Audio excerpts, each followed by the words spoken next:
Hello guys, आज की इस वीडियो में हम सीखने वाले हैं कि जीएसटी पोर्टल को बिना लॉगिन किए हम अपना जीएसटी रिटर्न टैली के द्वारा ही कैसे फाइल करेंगे। आज की इस वीडियो में हम लाइव करके देखने वाले हैं कि जीएसटी का रिटर्न कैसे फाइल किया जाता है टैली के द्वारा ही।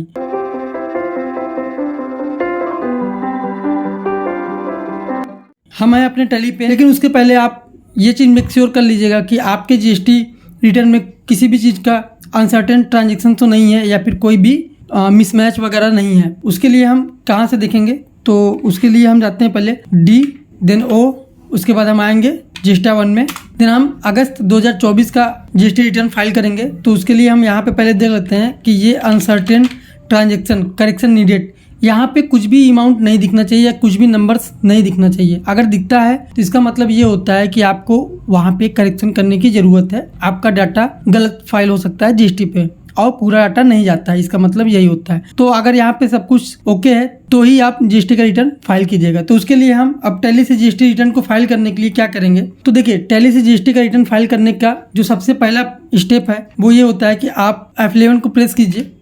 देन यहाँ पे आप देखिए enable goods and service tax लिखा हुआ है, इस पे आप करेंगे इंटर। देन यहाँ पे ये सब रहेगा। देन आपको एक नया ऑप्शन मिलेगा कनेक्ट जीएसटी डिटेल, यहाँ पे आप अपना यूजर नेम डाल देंगे। देन उसके बाद आप मोड ऑफ फाइलिंग, यहाँ पे दो मोड आप दिखा रहा है डीएससी एंड ईवीसी। डीएससी का मतलब होता है डिजिटल सिग्नेचर, जो कि एक पेन ड्राइव के जैसे मिलता है, आप वो डिजिटली सिग्नेचर होता है। अगर उसके थ्रू आप करना चाहते हैं तो आप उसको सेलेक्ट कीजिए, इधर आप ईवीसी को सेलेक्ट कर लीजिए। ईवीसी का मतलब होता है कि आपके मेल पे या मोबाइल नंबर जो जीएसटी पे रजिस्टर्ड है उसके द्वारा आप अपना ओटीपी लेके उसको फाइल करेंगे। तो हम ईवीसी सेलेक्ट कर लेते हैं क्योंकि हमारे पास डीएससी नहीं है, तो ईवीसी हम करते हैं। देन इसको कंट्रोल ए से सेव करा देंगे, देन इसको भी कंट्रोल ए करके सेव करा देंगे। ये मेरा फर्स्ट प्रोसेस कंप्लीट हो गया। देन हम नेक्स्ट प्रोसेस देखते हैं। देन हमारा नेक्स्ट प्रोसेस ये है कि हम जाएंगे यहाँ पे एक्सचेंज में। देन यहाँ पे सबसे पहले लिखा है कि GST login and log out. Then हम इसको लॉगिन करेंगे। देखिए लॉगिन करने से पहले हमें एक चीज़ और भी सेटिंग करना होता है, बट वहाँ पे हम इसको करके प्रैक्टिकली देखेंगे क्या सेटिंग और करना होता है। देखिए ये मैं फर्स्ट टाइम बता रहा हूँ कि फर्स्ट टाइम अगर आप टैली के थ्रू कर रहे हैं तो ये फर्स्ट टाइम आपको ये सब सेटिंग्स करनी पड़ेंगी। तो आप यहाँ पे करेंगे इंटर, देन करेंगे सेंड ओटीपी।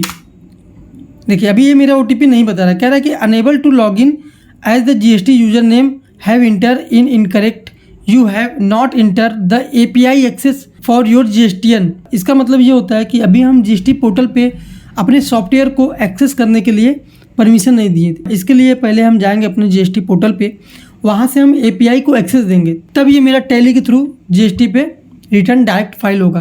तो उसके लिए हम जाते हैं पहले जीएसटी पोर्टल पे, जीएसटी को लॉगिन करेंगे। तो हम आ गए हैं गूगल पे, यहाँ पे लिखेंगे gst.gov.in, करेंगे इंटर। हमारा ये पहला वेबसाइट जो है वो जीएसटी पोर्टल का है। देन यहाँ से हम करेंगे लॉगिन। देन यहाँ पे हम यूजर नेम और पासवर्ड डाल के लॉगिन कर लेते हैं। देखिए अभी मेरा जीएसटी पोर्टल लॉगिन हो गया और ये जीएसटी का डैशबोर्ड है। लॉगिन होने के बाद कुछ आपको ऐसा दिखेगा। उसके बाद आप यहाँ पे आएंगे व्यू प्रोफाइल में।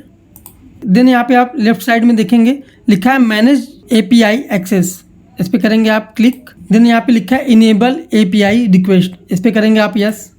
देन यहाँ पे ड्यूरेशन पूछ रहा है कि आप 6 घंटे के लिए करना चाहते हैं या 30 दिन के लिए, तो आप 6 घंटे के लिए करिए। उसके बाद ये अपने आप लॉग आउट हो जाएगा, फिर आपको ओटीपी लेके इसको कर लेना पड़ेगा। तो यहाँ पे हम कर लेंगे 6 घंटे के लिए। देन यहाँ पे करेंगे कन्फर्म।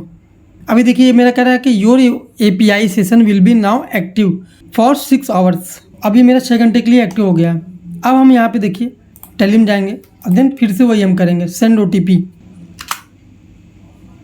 अब देखिए ये मेरा ओटीपी चला गया है मेरे रजिस्टर्ड ईमेल आईडी या मोबाइल नंबर पर। देन अब हम ओटीपी को यहाँ पे डालेंगे। हम अपना ओटीपी फिल कर लेते हैं, देन करेंगे इंटर।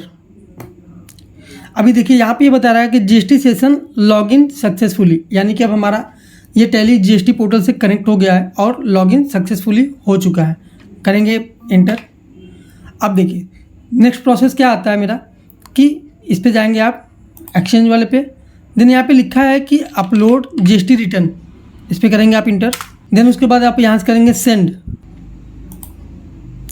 देन करेंगे इंटर। देखिए अभी ये मेरा जीएसटी पोर्टल पे डाटा अपलोड कर रहा है और ये कर चुका। लिखा है अपलोड इज सक्सेसफुली, ये अपलोड कर दिया। अब कह रहा है प्रेस यानी कि हम इंटर दबा के आते हैं बाहर। अभी यहाँ पे ये कह रहा है कि अपलोड हो गया मेरा डाटा। अब हमें फाइनल सबमिट करना है जीएसटी पोर्टल पर। तो हम फिर से आएंगे एक्सचेंज में, देन यहाँ पे हम करेंगे फाइल GSTR1, करेंगे इंटर, देन करेंगे सेंड। अभी देखिए ये मेरा GST पोर्टल पे डाटा सेंड हो रहा है। अभी देखिए मेरा डाटा सेंड हो चुका है। अब हम यहाँ पे करेंगे कंटिन्यू फाइलिंग। अभी ये मेरा पैन नंबर मांग रहा है EVC के लिए, OTP के लिए, तो हम अपना पैन नंबर डालते हैं जो कि मेरे GST नंबर में ही होता है। तो हम पैन नंबर डाल देते हैं। पैन नंबर डालने के बाद एक बार आप फिर से करेंगे इंटर। देखिए अभी फिर से ये इसने फाइनल OTP सेंड कर दिया है। अपना फाइनल OTP डाल देते हैं, देन करेंगे इंटर, फिर करेंगे एंटर।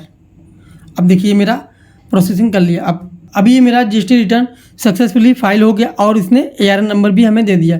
क्या है, व्यू समरी। आप इसका व्यू समरी भी कर सकते हैं कि यही डाटा मेरा GST पोर्टल पे गया हुआ है। अब इसको चेक करने के लिए आप क्या करेंगे कि आप अपने GST पोर्टल पे जाएंगे और वहाँ से इसका मिलान कर सकते हैं। अभी देखिए यहाँ पे टैली में क्या बता रहा है कि स्टेटस फाइल्ड, और ARN नंबर बता रहा है, ARN का डेट वगैरह सब कुछ बता रहा है कि आज 21 सितंबर 2024 को ये रिटर्न फाइल हो गया। फाइनेंशियल ईयर बता रहा है, यहाँ पे टैक्स पीरियड बता रहा है, सब कुछ बता रहा है। अभी इसके आगे हम और भी चीज़ें हैं जो कि हम टैली के द्वारा हम GSTR1 GSTR3B को डाउनलोड भी कर सकते हैं। बट अभी हम जाके पोर्टल पे चेक करते हैं कि मेरा सक्सेसफुली वहाँ पे अपलोड हुआ है, सारा डाटा सही हुआ है या नहीं। तो एक बार हम मिला भी लेते हैं। तो हम आ गए अपने GST पोर्टल पे, चलते हैं फाइल रिटर्न में। देन यहाँ से पीरियड सेलेक्ट करेंगे अगस्त। यहाँ पे मेरा GSTR1 सक्सेसफुली फाइल दिखा रहा है, यहाँ पे भी स्टेटस फाइल दिखा रहा है। अब इसके अंदर हम जाते हैं। मेरा 2 इनवाइस टैली में था, 2 इनवाइस वो मेरा फाइल्ड है, और B2C मेरा था 2 रेट, ये मेरा B2C था। देन यहाँ पे हम व्यू समरी करेंगे।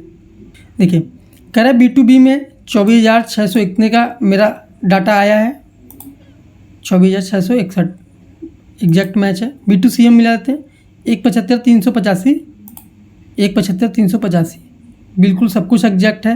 एचएसएन समरी हम देख लेते हैं। एचएसएन समरी में मेरा ये डाटा है टोटल। हम नीचे आते हैं, एचएसएन समरी देखते हैं 12 नंबर कॉलम में, ये टोटल एग्जैक्ट सब कुछ जो टैली ने भेजा है बिल्कुल प्रॉपर, बिल्कुल सही अपलोड है। अब हम GSTR3B को भी फाइल कर लेते हैं। देखिए GSTR3B को आप कभी भी ना टैली से फाइल मत कीजिएगा, क्योंकि क्या होता है GSTR3B में कुछ एडजस्टमेंट होती है ITC को लेकर जो टैली के द्वारा पॉसिबल नहीं होता है। तो आप GSTR1 फाइल हो गया है तो मैक्सिमम डाटा आपका GSTR1 में ही रहता है, मेन GSTR1 ही होता है, उसी को फाइल करना थोड़ा डिफिकल्ट होता है। 3B को फाइल करना बिल्कुल आसान होता है। तो हम आते हैं रिटर्न में, देन हम आते हैं अब GSTR3B में। अब देखिए मेरा जो भी डाटा वहाँ पे GSTR1 में फाइल था वो सारे डाटा यहाँ पे शो होने लगे हैं कि 12,617 रुपये का टोटल टैक्स था। यहाँ पे देखिए 12,617 रुपये का टोटल टैक्स वगैरह सब कुछ मैच है। अब हम GSTR3B को फाइल करेंगे। अब मेरा ITC वगैरह जो भी है बाई 2B हमें ये लेना है, तो ये जो भी आपका GSTR2B के थ्रू शो करता है आपको वही लेना है। आपको अब अपने बुक्स के हिसाब से नहीं चलना है, जो पोर्टल बताएगा 2B में वही लेके चलना है।